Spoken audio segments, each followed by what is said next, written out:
Picture this. Egypt, the Valley of the Kings. 1922. A vast, sun-scorched landscape littered with the tombs of pharaohs.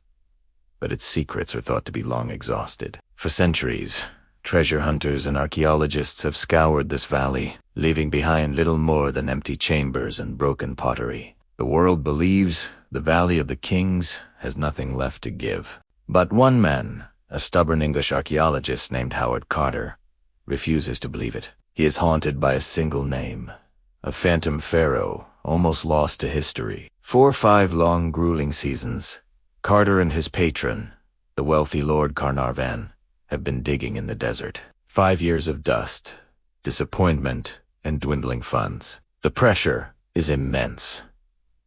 Carnarvon is on the verge of pulling his funding, ready to declare the search a failure. It's their last chance, their final season. Carter chooses a spot he had previously overlooked, a small, triangular patch of land near the tomb of Ramesses VI, an area buried under the debris from ancient construction. It's a long shot, a desperate final gamble. On November 4th, 1922, the seemingly endless monotony is shattered. A worker, a young water boy, stumbles upon something hard beneath the sand. It's not just another rock. It's a step cut into the bedrock. A man-made step. Excitement electrifies the air. The digging team works with a frantic energy, clearing away the sand and rubble. Step by step, a staircase emerges from the earth, leading down into the darkness. At the bottom lies a sealed doorway, plastered and stamped with the necropolis seals of ancient priests. Carter's heart must have been pounding. This was it, but he knew he couldn't proceed alone. He orders his team to refill the staircase to protect the find and sends an urgent telegram to Lord Carnarvon back in England. The message is simple, yet it would change the world. At last have made wonderful discovery in Valley. A magnificent tomb with seals intact.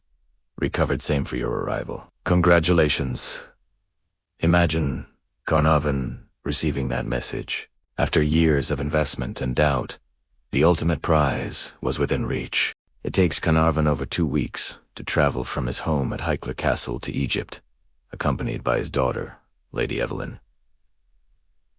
The wait must have been agonizing for Carter. Finally, on November 26th, they stand together before the sealed door. With trembling hands, Carter makes a small breach in the top left corner of the doorway. He holds up a candle and peers into the darkness. The air inside, hot and scented with ancient perfumes and oils, rushes out, extinguishing the flame. Lord Carnarvon, unable to bear the suspense, asks, "Can you see anything?" Carter is momentarily speechless, completely overwhelmed by what he's witnessing. Finally, he manages to utter the now famous words, "Yes, wonderful things." What Carter saw was not a tomb chamber filled with dust and decay. It was a treasure trove, a glimpse into a world frozen in time for over 3,000 years. Gilded couches shaped like mythical beasts, strange animal statues, gleaming golden chariots dismantled and stacked against the walls, and everywhere, the glint of gold. It was an antechamber, packed to the ceiling with the pharaoh's worldly goods, all waiting for him in the afterlife. The room was chaotic, suggesting it had been hastily arranged, but it was breathtakingly intact. The news of the discovery spreads like wildfire. It's the archaeological find of the century, a global sensation. Newspapers around the world clamor for details. The world, still reeling from the First World War, is captivated by this story of ancient kings, hidden treasure, and dogged perseverance. Egypt becomes the center of the world's attention. A wave of Egyptomania sweeps across the globe. Fashion, architecture, jewelry, and even movies are suddenly inspired by ancient Egyptian motifs. The flapper dresses of the 1920s start featuring lotus patterns. An Art Deco design incorporates stylized pharaonic imagery. Tutankhamun, the once forgotten boy king, is suddenly the most famous man on earth. But the wonderful things in the antechamber were just the beginning. As Carter and his team meticulously catalogued and removed each of the thousands of objects, a process that would take years, they found another sealed doorway, this one guarded by 2 life-sized statues of the king. This they knew, had to be the entrance to the burial chamber itself. On February 17, 1923, an audience of officials and dignitaries gathered to witness the opening of the burial chamber. The atmosphere was electric. As the stones were removed, a solid wall of gold came into view. It wasn't a wall. It was a massive, gilded shrine that took up almost the entire room. It was so large that there were only a few inches of clearance between it and the chamber walls. The scale was almost unbelievable. What they had found was a series of 4 nested shrines, one inside the other, like a set of Russian dolls, all covered in gold leaf and intricate carvings. Inside the innermost shrine, they finally found the sarcophagus, a single, massive block of carved quartzite. The lid alone weighed over a ton. When they finally managed to lift it, they discovered not 1, but 3 coffins, nested within each other. The first 2 were made of gilded wood, but the final, innermost coffin left them all breathless. It was made of 110 kilogram stats, nearly 250 pounds of solid gold, and inside lay the mummy of the boy king, his face covered by the single most iconic artifact ever recovered from ancient Egypt, the magnificent golden death mask. For the first time in over 3 millennia, human eyes looked upon the face of the pharaoh. The discovery was complete. Tutankhamun had awoken from his long slumber. The discovery of Tutankhamun's tomb wasn't just about finding gold. It was about opening a perfect time capsule. Because the tomb was so astonishingly intact, it gave us an unprecedented look into the life, death, and beliefs of a pharaoh. The objects told a story from the grand ceremonial chariots to the simple, well-worn sandals, and even a bouquet of flowers left by his young wife. It was a deeply personal and human connection to a distant past. Carter's discovery didn't just rewrite a chapter of history. It brought an entire world back to life. Mysterious. Slightly dramatic music begins and fades into the background. Picture this. The year is 1922. The Valley of the Kings, Egypt. After years of relentless searching, archaeologist Howard Carter stands before a sealed doorway, a small hole chiseled through the top. He peers inside, a candle flame dancing in the stale, ancient air. "Can you see anything?" asks his patron, Lord Carnarvon. Carter's reply would echo through history. Yes, wonderful things. They had found it, the untouched tomb of the boy king. The world was captivated by the glittering gold and priceless artifacts, a window into a world 3,000 years gone. But alongside the wonder, a darker story began to take shape, a whisper that grew into a scream. The Curse of the Pharaohs. Was this just a fantastic tale spun by imaginative journalists? Or was some unseen force truly at work, protecting the king's eternal rest? Today, we're going to sift through the sands of time, separate fact from fiction, and uncover the truth behind the legendary curse that followed the discovery of King Tut's tomb. The first domino to fall was the expedition's sponsor, Lord Carnarvon himself. Just a few months after the tomb was opened, in April 1923, he died in Cairo. The official cause was blood poisoning from an infected mosquito bite, which he had accidentally nicked while shaving. It was a tragic, but medically explainable death. However, the timing was too perfect for the press. Newspapers ran wild with the story. They claimed that at the very moment of Carnarvon's death, all the lights in Cairo inexplicably went out. Back in England, his favorite dog, Susie, was said to have howled and dropped dead. Coincidence, or the first victim of the pharaoh's wrath? This is where the myth truly ignites. The media, hungry for a sensational story, latched onto the idea of a curse. They even invented a story about an inscription found in the tomb that supposedly read, "Death shall come on swift wings to him who disturbs the peace of the king." The problem, no such inscription was ever found, but the public didn't care about the details. The story was just too good to ignore. The curse was now a global phenomenon. Soon, every death, even loosely connected to the expedition, was attributed to the pharaoh's vengeance. George J. Gould, a wealthy American financier who visited the tomb shortly after its opening, died within months from a fever. Prince Ali Kamel Fahmy Bey of Egypt was fatally shot by his wife in London in 1923 after he had also visited the site. Sir Archibald Douglas Reed, the radiologist who x-rayed Tut's mummy died from a mysterious illness in 1924, and Howard Carter's personal secretary, Richard Bedell, was found dead in his bed in 1929. The list seemed to grow longer and more ominous with each passing year. It was a chilling narrative. One by one, those who dared to enter the sacred space were seemingly picked off. The public was terrified and fascinated. The curse became more famous than the treasures themselves. People saw a clear pattern. Disturb the tomb and face the consequences. It felt like a real-life horror movie unfolding before their eyes. But let's pause for a moment and look at this like investigators. When you examine the so-called victims, the pattern starts to unravel. Many of the reported deaths were of people who had only a tangential connection to the tomb, some having just visited Egypt as tourists. The media was casting a very wide net.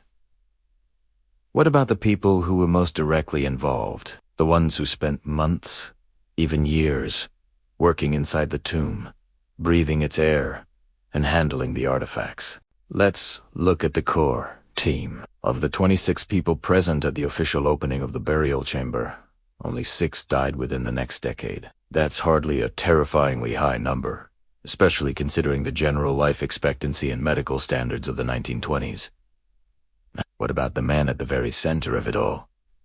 The one who broke the seal, Howard Carter. If the curse was real, surely he would be its primary target. Yet, Carter lived a full life for another 17 years after the discovery, dying in 1939 at the age of 64 from lymphoma. Lord Carnarvon's daughter, Lady Evelyn Herbert, was one of the very first people to enter the burial chamber alongside Carter. She lived to be 78, passing away in 1980. The lead Egyptian archaeologist on the team, Dr. Salim Hassan, lived a long and distinguished life. Clearly, the swift wings of death were quite selective. So, if it wasn't a supernatural curse, what could explain the deaths that did occur? Scientists have proposed some fascinating natural explanations. One popular theory involves ancient pathogens. A tomb sealed for 3,000 years could be a breeding ground for dormant and potentially harmful molds, fungi, and bacteria. When the tomb was opened, these airborne microbes could have been inhaled by the excavators. It's plausible that someone with a weakened immune system, like Lord Carnarvon was reported to have, could have been susceptible to an infection from these ancient pathogens. Think of it as a microbiological booby trap rather than a mystical curse. Another theory points to the possible presence of toxic substances inside the tomb. The ancient Egyptians used various chemicals and natural poisons, like arsenic and cyanide, in their preservation rituals and to protect tombs from robbers. Over millennia, these could have contaminated the air and dust within the sealed chambers. While it's a compelling idea, there is no direct evidence to prove that lethal concentrations of these toxins were present in Tutankhamun's tomb specifically. Ultimately, the most powerful force at play wasn't a pharaoh's magic, but something far more modern. The power of the media and human psychology. The 1920s were a time of great interest in spiritualism and the occult. The world had just endured a devastating world war, and people were searching for meaning and wonder in the unknown. The cursed narrative provided a perfect escape. A thrilling, mysterious, an exotic story that blurred the lines between reality and fantasy. Newspapers competed to publish the most sensational headlines, and reporters were paid to find any connection, no matter how flimsy, to the growing legend. It was a classic case of confirmation bias. Once the idea of a curse was planted, people saw it everywhere. Every unfortunate event was twisted to fit the story. The deaths were real, but their interpretation was pure fiction. The Curse of the Pharaohs is less a story about ancient Egyptian magic and more a testament to our own love for a good story, our fascination with the unknown, and our tendency to find patterns and meaning even where none exist. The legacy of Tutankhamun's tomb is twofold. It gave the world an unprecedented glimpse into the life of an Egyptian pharaoh, with treasures that continued to fascinate us a century later. But it also gave us one of the most enduring modern myths ever created. A legend born not from a hieroglyphic warning, but from a mosquito bite, a power outage, and the brilliant, relentless engine of the 20th century press. The real treasure, it seems, wasn't just the gold in the tomb, but the story it inspired. We're going inside Tutankhamun's tomb to witness the wonderful things he saw. So, Grab your virtual torch, and let's descend into the golden silence of history. Imagine this. You're Carter. For weeks, you and your team have been carefully clearing a rubble-filled corridor. Finally, you stand before a second sealed door. With trembling hands, you make a small opening, insert a candle, and peer into the darkness. The air, hot and stale, rushes out, carrying the scent of perfumes and resins from over 300 years ago. As your eyes adjust to the flickering light, shapes begin to form from the gloom. At first it's just a jumble of shadows, but then the glint of gold everywhere. An entire room, packed to the ceiling with treasures. Lord Carnarvon, waiting impatiently behind you, asks, "Can you see anything?" And all you can manage to whisper is, "Yes, wonderful things." This was the antechamber, the first of 4 rooms. A chaotic treasure chest that was just the beginning of the wonders to come. The antechamber was like the world's most extravagant storage unit. Carter described it as an embarrassment of riches. There were 3 magnificent, gilded funerary couches carved into the shapes of sacred animals. Piled high were ornate chests, alabaster vases, and disassembled chariots, glistening with gold leaf.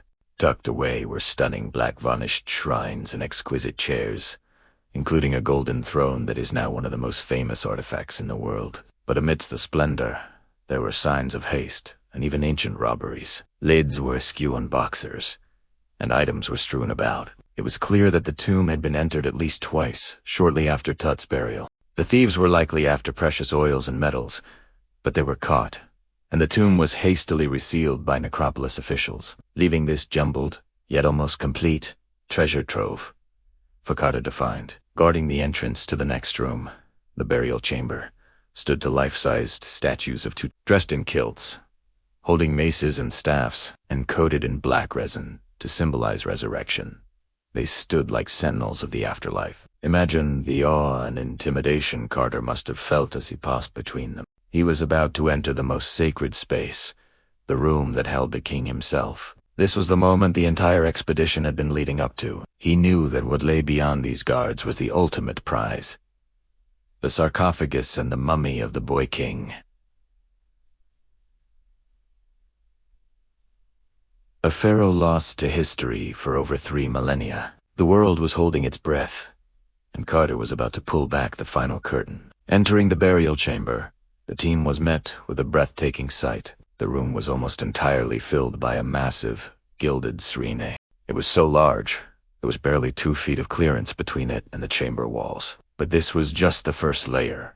Inside this shrine was a second, then a third, and finally, a 4th. Each one nested inside the other like a set of giant Russian dolls. Each shrine was covered in intricate carvings and hieroglyphs from sacred texts, meant to guide and protect the king on his journey through the underworld. It took Carter and his team over a year of painstaking work to carefully disassemble these shrines and reveal what lay at their heart. A magnificent quates sarcophagus, its lid cracked, but its contents still sealed and secure. The mystery of the king was still hidden within. Lifting the heavy lid of the sarcophagus revealed yet another layer of protection. The team was face to face with the first of 3 coffins, each nested within the other. The outermost coffin was fashioned from gilded wood, shaped like the king as the god Osiris, holding the crook and flail. Inside that was a second, even more ornate coffin, decorated with inlaid colored glass and precious stones. But the final coffin, the one that held the king's body, was the ultimate treasure. It was made of 240 pounds, or 110 kilograms, of solid gold. When Carter first saw it, he was speechless. The sheer opulence was beyond anything he had ever imagined. The world had never seen anything like it. This solid gold coffin remains the single most valuable treasure ever recovered from an Egyptian tomb. Now, for the moment of truth. After carefully opening the solid gold coffin, the mummy of Tutankhamun was finally revealed. Wrapped in layers of linen, the body was adorned with over 150 amulets, jewels, daggers, and other sacred objects, all placed to protect and empower him in the afterlife. The most iconic of these treasures was, of course, the death mask. Weighing over 22 pounds, or 10 kilograms, and crafted from solid gold and laid with lapis lazuli and other semi-precious stones. It is a masterpiece of ancient art. It depicts the king's idealized features, a serene and powerful pharaoh, ready to be reborn. But unwrapping the mummy was a delicate and controversial process. The sacred resins used in the anointing process had hardened over the millennia, essentially gluing the mummy to the bottom of the golden coffin. Carter's methods to remove it were, by modern standards, quite aggressive, and resulted in some damage to the remains. Beyond the burial chamber lay 2 more rooms, the treasury and the annex.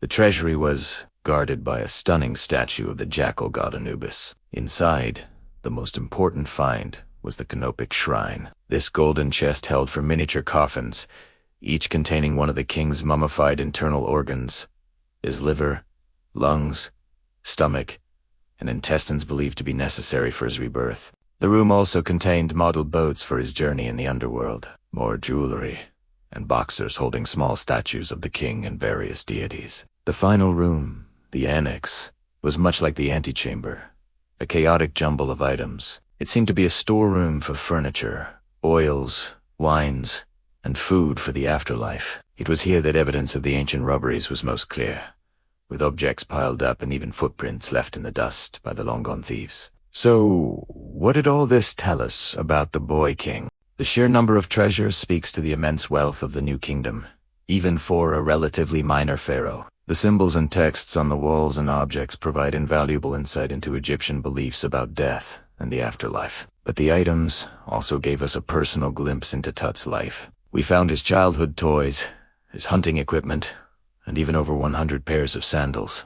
Most poignantly, a small, nested coffin set was discovered containing the mummified remains of 2 premature female fetuses, believed to be Tutankhamun's stillborn daughters. This discovery transforms him from a golden icon into a real human being, young husband and father who experienced personal tragedy. The tomb wasn't just a vault of gold. It was the final resting place of a young man, filled with both the grandeur of his office and the intimate objects of his short life. The discovery of Tutankhamun's tomb was a global sensation. It ignited a worldwide obsession with ancient Egypt that we still feel today. Carter and his team spent a decade cataloging and preserving over 5,000 individual artifacts, a monumental task that set new standards for archaeology. These treasures gave us an unprecedented, nearly complete look into the funerary practices of an Egyptian pharaoh. From the grand golden shrines to the smallest personal trinkets, each object helped piece together the story of King Tut and his world. It remains the greatest archaeological discovery of all time, a perfect time capsule that continues to fascinate and inspire us. A century later, but to unravel one of history's most chilling and persistent legends, the Curse of the Pharaohs. Is it a genuine, supernatural force protecting the dead? Or is there a more rational explanation behind the series of unfortunate events that followed the opening of King Tutankhamun's tomb? Let's dig in and find the truth. Our story begins in 1922. After years of relentless searching in the Valley of the Kings, British archaeologist Howard Carter and his sponsor, Lord Carnarvon, made the discovery of a lifetime. They found the nearly intact tomb of the boy king, Tutankhamun. The world was electrified. Imagine the scene, descending down dusty steps, breaking through a sealed doorway, and being the first to lay eyes on wonderful things, gilded chariots, intricate furniture, and the iconic golden death mask. It was a moment of pure triumph. But this triumph, according to legend, came at a terrible price. The legend claims that a curse was inscribed at the entrance of the tomb, a dire warning to any who dared to disturb the pharaoh's eternal rest. The most famous version reads, "Death shall come on swift wings to him who disturbs the peace of the king." While this exact inscription has never been officially documented as being on Tut's tomb, the idea caught fire, especially when tragedy began to strike. The first and most famous victim was Lord Carnarvon himself. Just a few months after the tomb was opened, he was bitten by a mosquito on his cheek. The bite became infected after he accidentally cut it while shaving. Sepsis set in, and he passed away in Cairo. The timing was uncanny. At the very moment of his death, The story goes that all the lights in Cairo mysteriously went out. Even more bizarrely, back in England, Carnarvon's favorite dog, Susie, howled and dropped dead.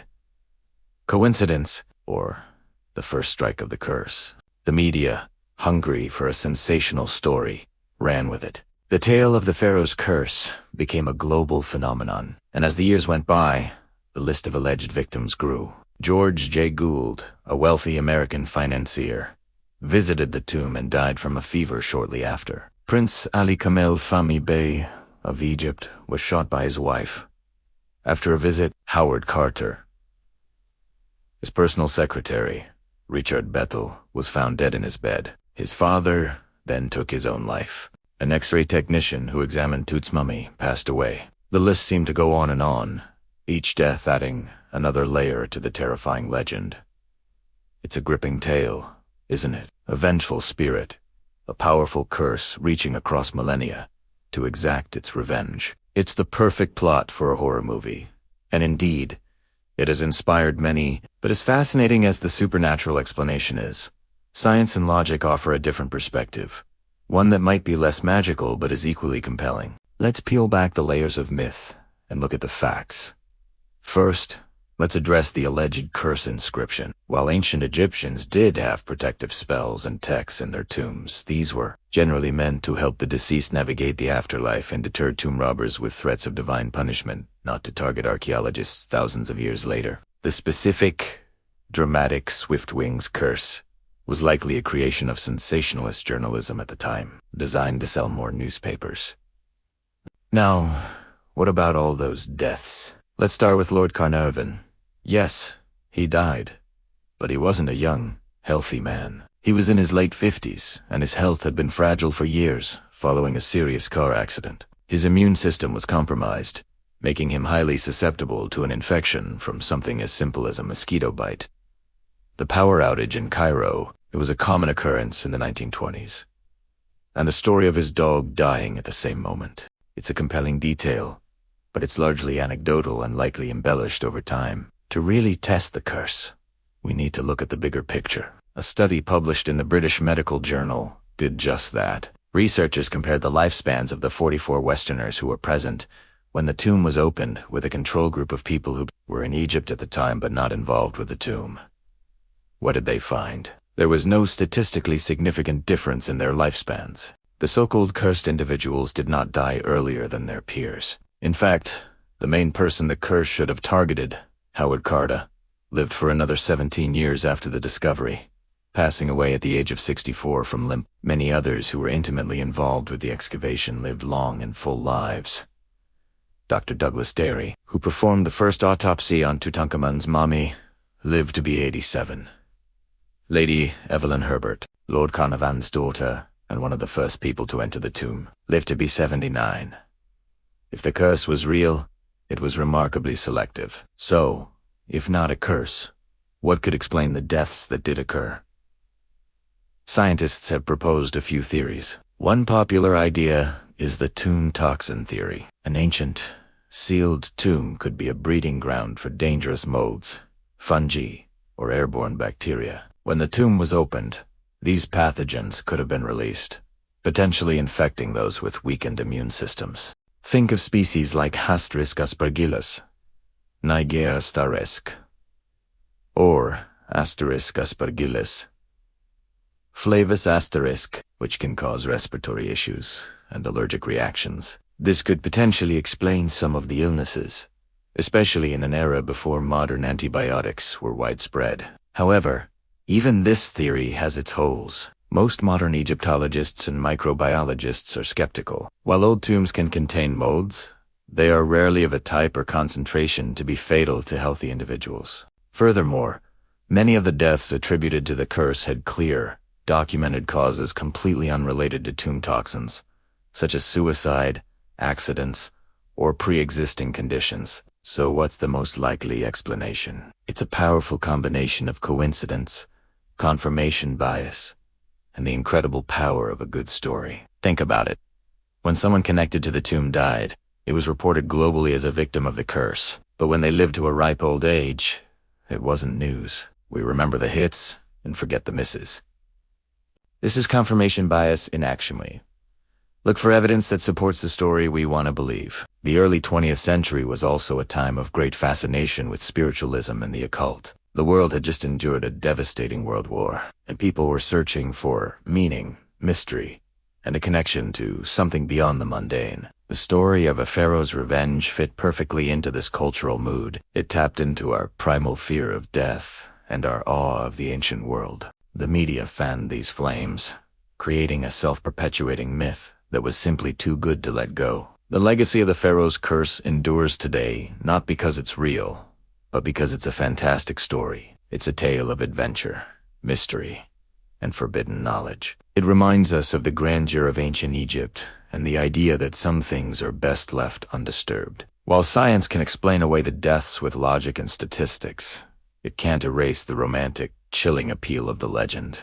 The curse has become part of the very fabric of Tutankhamun's story, as valuable in its own way as the golden treasures found in his tomb. So, the next time you hear about the curse of the pharaohs, remember the truth behind the terror. It wasn't a supernatural force, but rather a perfect storm of tragic coincidence, media hype, and our own human desire to believe in magic and mystery. Thanks so much for joining me on this deep dive into one of history's greatest legends.